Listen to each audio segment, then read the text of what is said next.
Everyone, আজকের ভিডিওটা তোমরা যারা বিগিনার্স আছো তাদের জন্য খুবই হেল্পফুল হতে চলেছে, কারণ আমি প্রোডাক্ট সমস্ত ডিটেলস আমি বলে দেবো।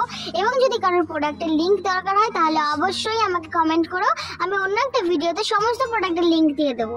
আজকে তোমাদের সাথে একটা ফুল মেকআপ লুকের টিউটোরিয়াল শেয়ার করছি। প্রথমেই আমি সুইস বিউটির আইব্রো পাউডার দিয়ে আইব্রোটা ফিল করে নিলাম। দেন আমি সুইস বিউটির মোস্ট পপুলার কনসিলারটা দিয়ে আমি কনসিল করে নিচ্ছি, আইব্রোটাকে ভালো করে ডিফাইন করে নিচ্ছি। বেসটা সুন্দর এবং স্মুথ করার জন্য অবশ্যই ওয়েট বিউটি ব্লেন্ডার ইউজ করতে হবে। আর হ্যাঁ, যে কোনো মেকআপের ক্ষেত্রে স্কিন প্রিপারেশনটা কিন্তু ভীষণ প্রয়োজন। স্কিন প্রিপারেশন না করলে তুমি যত দামি প্রোডাক্ট ইউজ করো না কেন, মেকআপে কিছু না কিছু প্রবলেম হবেই। মেকআপ ফেটে যেতে পারে, মেকআপ প্যাচি হয়ে যেতে পারে, ঘেমে উঠে যেতে পারে, অনেক সমস্যা হতে পারে। আর এই গরম যা পড়েছে তাতে স্কিন প্রিপারেশন তো বেশি প্রয়োজন। যাই হোক, এখানে দেখতেই পাচ্ছ আমি টোনিং, প্রাইমার, ময়শ্চারাইজার সমস্ত কিছু করে নিয়েছি। এখন আমি আই মেকআপটা করব। আই মেকআপের ভিডিওটা আমি দিলাম না, ওটা আরেকটা শর্টসে দিয়ে দেবো, কারণ প্রচুর বড় হয়ে যাচ্ছিল ভিডিওটা। তোমরা আই বেসটা দেখে নাও। দেন আমি আই মেকআপটা করেই নিয়েছি। আমি এখানে মেবলিনের ফিট মি ফাউন্ডেশনটা ইউজ করছি।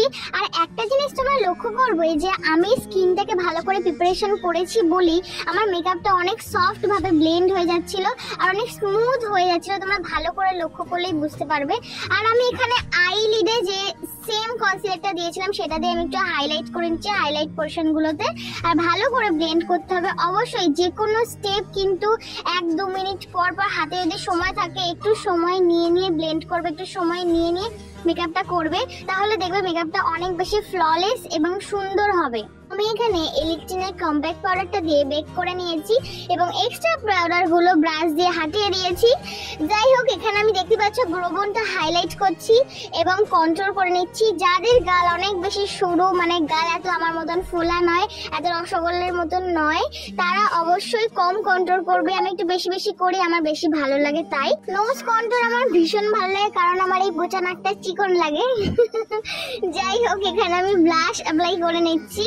দেন আমি চোখে হোয়াইট কাজল অ্যাপ্লাই করব। এই কাজলটা কিন্তু আই ম্যাজিকের, কারণ চোখের জিনিস সবসময় একটু দামি প্রোডাক্ট নেবে। আর আমি যেহেতু ফোন দিকে করছিলাম চোখে প্রচুর পরিমাণে জল চলে এসেছিল। এখানে আমি কিন্তু সুইস বিউটিরই একটা হাইলাইটার ইউজ করছি, যেটাতে অনেকগুলো শেড পেয়ে যাবে।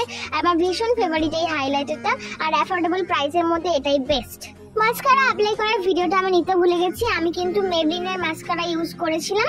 এখন আমি আইলাইনার পড়ছি। তোমরা যে কোনো স্কেচ আইলাইনার নিতে পারো বা যেটা তোমার কমফোর্টেবল সেটা নিতে পারো। এখানে আমি ল্যাকি বিউটির একটা সেটিং স্প্রে ইউজ করেছি, এটা ভীষণই ভালো অ্যাফোর্ডেবল প্রাইসের মধ্যে। এটা হলো আমার ফাইনাল লুক। আজকের লুকটা তোমাদের কেমন লাগলো অবশ্যই জানিও। ভিডিওটা যদি কোনোভাবে তোমাদের একটু হেল্পফুল হয়ে থাকে তাহলে অবশ্যই একটু লাইক, কমেন্ট, শেয়ার করে দিও। আজকের ভিডিওটা এইটুকুই, আবার নেক্সট ভিডিওতে দেখা হবে। আজকের মতন টাটা।